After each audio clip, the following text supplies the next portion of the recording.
Bonjour Magdalena, je suis ravie que tu aies accepté d'avoir cette rencontre aujourd'hui avec moi parce que j'aimerais beaucoup dans un premier temps tu nous présentes ton parcours parce que tu es expatriée depuis 2004 dans la Silicon Valley. Tu as 41 ans, deux enfants de 12 ans et 10 ans et tu es psychologue coach. Je sais que tu as un beau parcours de femme expatriée j'aimerais beaucoup que tu nous racontes un petit peu ce parcours et ce qui t'a amené à être psychologue coach pour les femmes expatriées francophones aujourd'hui. Je te laisse la parole. Bonjour, ravie que tu me donnes la parole.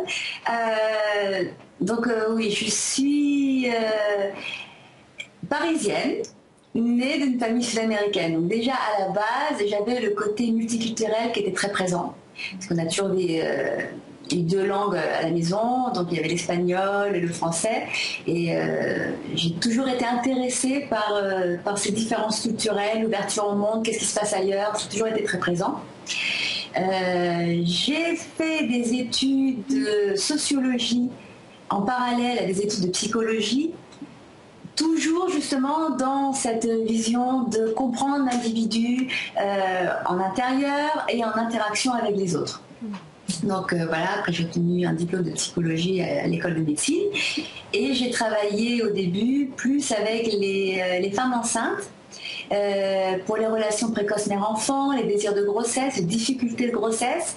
Donc ça, c'était mon premier sujet vraiment d'intérêt. Et de là, j'ai bifurqué dans le monde professionnel parce que j'avais toujours ce souci de comprendre l'individu au sein du monde, dans les relations professionnelles et sociales. Donc j'ai travaillé quelques années à Air France dans une cellule de psychologues qui faisait de la sélection, du recrutement, ce genre de choses. Et suite à cela, en 2004, nous avons eu l'opportunité de venir nous installer en Californie pour le travail de mon mari. Donc j'ai suivi et j'étais très contente pour pouvoir voir autre chose. J'étais avec des enfants, c'était super.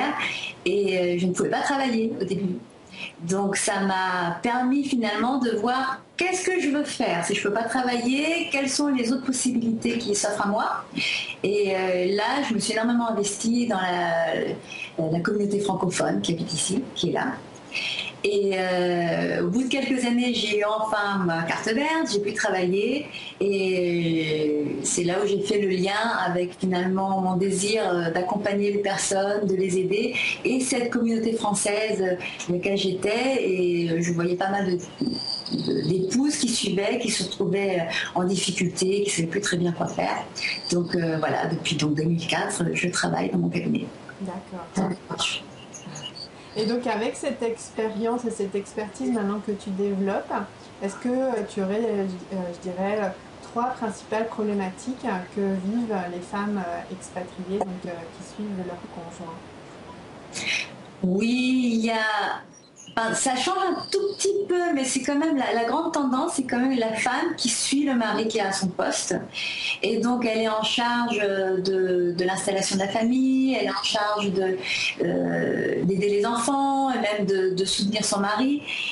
Et ça crée une petite tendance au sacrifice pour elle, où elle s'oublie, où elle passe un peu après, elle pense aux autres. Et c'est une difficulté majeure parce que ça peut entraîner une autre difficulté qui est une perte de l'estime personnelle, une perte de ses propres repères, de ce qu'elles veulent faire, etc. Donc au bout d'un moment, elles ne savent plus très bien qui elles sont. Il y a aussi une tendance au bout d'un moment à ne voir que les extrêmes, à voir tout ce qui ne va pas, ou tout ce qu'elles auraient voulu avoir, tout ce qui est bien, très bien, et tout ce qui n'est pas bien. Et c'est important aussi de retrouver les nuances. Qu'est-ce qui existe un peu au milieu entre ce qui pourrait être tout ce qui est, mais ce qui n'est pas bien, mais ce qui est bien aussi en même temps, et de pouvoir finalement avoir une vision un petit peu plus nuancée des choses. D'accord, d'accord. Et en fait, donc tu travailles aussi donc via Skype et en face à face dans ton cabinet, j'imagine. J'ai des clientes qui viennent à la maison, j'ai mon cabinet, donc elles viennent et on travaille ensemble. J'ai des clientes que je n'ai jamais vues parce qu'on travaille au téléphone, donc je ne connais que le son de la voix, et, donc ils sont aux États-Unis, et des clientes dans le monde qui sont ailleurs, et là on travaille par Skype. D'accord. Et donc c'est plus sur des problématiques personnelles que tu accompagnes ces femmes. C'est souvent lié à des situations de gestion des émotions. Et aussi à éclaircir le projet personnel, qui peut être professionnel et pas uniquement. Parfois, c'est vraiment savoir ce que je veux vraiment pour moi. Et elles ne savent plus très très bien. Donc, on fait un travail d'éclaircissement pour d'éclairage. Pour savoir finalement quels sont aussi leurs propres atouts, quels sont leurs talents, qu'elles se redéfinissent, une mise en lumière de leur identité. D'accord. Est-ce que tu accompagnes des femmes avant qu'elles partent en expatriation? Après? Est-ce qu'il y a des moments privilégiés ou bien... Vas-y. Toutes mes clientes sont des clientes qui sont déjà parties en fait. Ça peut être un accompagnement très court, très succinct, où là on va faire, même avec l'influence de thérapie comportementale, voir la difficulté telle qu'elle est, comment on l'accepte et comment on fait avec, en quelques sessions. Et j'ai d'autres clientes que je vais voir vraiment pendant de longues durées, où ça va être un accompagnement beaucoup plus long, ça peut être même la durée de l'expatriation. Donc ça peut durer 1 an, 2 ans, où là ça va être un suivi, un soutien, vraiment être une épaule. D'accord, d'accord. Et alors Magdalena, j'aimerais bien en fait que tu nous donnes les conseils que tu estimes les plus peut-être précieux à donner en fait à des femmes expatriées qui voudraient bien vivre leur expatriation.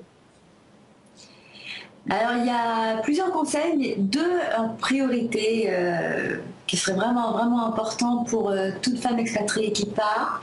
C'est déjà de ne pas dépendre du projet professionnel de son mari. Si c'est un visa d'1 an ou 2 ans, ne pas se mettre entre parenthèses pendant ce temps, parce que déjà on ne sait jamais, ça peut durer plus de temps.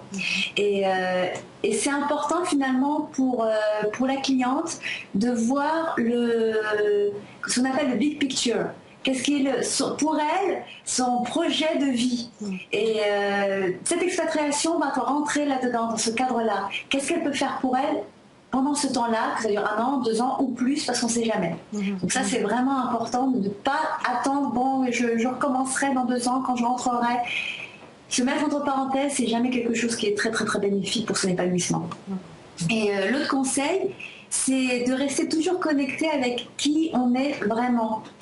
Donc où qu'on soit, dans quel pays on est, parce que parfois c'est des pays qui peuvent être très très différents, avec une culture très différente.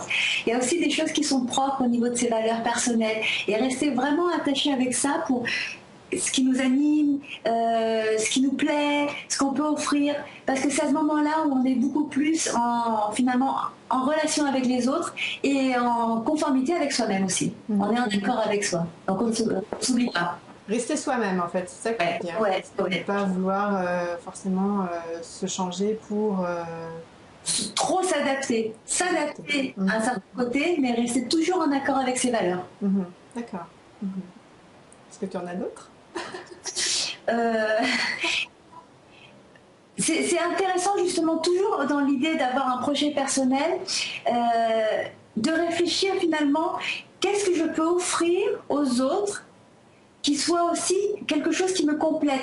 Souvent, je vois dans cette idée de sacrifice des personnes qui veulent tellement être présentes pour leur famille, pour leurs amis, etc., qui n'ont finalement plus rien à offrir parce qu'ils sont vidés. Et donc, ce n'est pas être égoïste que de penser à soi et de se faire du bien, parce que c'est comme ça qu'on aura une générosité beaucoup plus de qualité et beaucoup plus finalement intéressante, importante, que ce soit pour la famille, mais aussi pour les amis ou pour tout le monde. C'est important d'avoir un temps pour soi et de aussi se faire du bien. Ouais. Évidemment, je cautionne. Et donc en fait, je voulais aussi te recommander, parce que nous, depuis quelques temps maintenant, on travaille ensemble. Mes clientes en fait qui viennent parce qu'elles ont envie d'avoir un projet professionnel, c'est évident qu'il peut aussi arriver qu'il y a un blocage personnel qui rentre en jeu et auquel cas, en fait, ben, tu fais aussi des séances d'accompagnement, ce qui permet en fait de désamorcer aussi les choses et qu'on soit finalement bien dédié au projet professionnel et qu'elles se donnent en fait tous les moyens pour vraiment réaliser ce qu'elles ont, enfin, qu'elles ont vraiment envie. Donc voilà, je trouve que c'est une belle. De cette collaboration qui est extrêmement intéressante pour les clientes parce qu'il peut y avoir effectivement des petits moments de personnel qui créent cette difficulté pour finalement aller plus loin, plus en avant et ça permet de donner beaucoup plus de possibilités à la cliente de se réaliser pleinement. Ouais, ouais. Ouais, puis je trouve que c'est une belle collaboration. Je trouve que du coup, ça fait une équipe. Donc, c'est évident que c'est toujours avec l'accord de la cliente. Mais quelque part, moi, quand on voit à un moment donné de l'avancement qu'il y a un point personnel qui bloque, c'est évident que c'est pour moi, j'estime bloquant si ça n'est pas travaillé. Donc du coup, voilà, et je trouve que là, on a eu plusieurs clientes en commun et on a fait une belle équipe.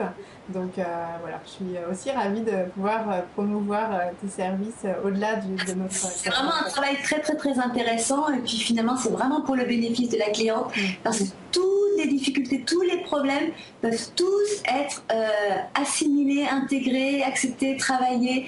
Donc c'est pur bénéfice pour les clientes. Bon bah merci Magdalena.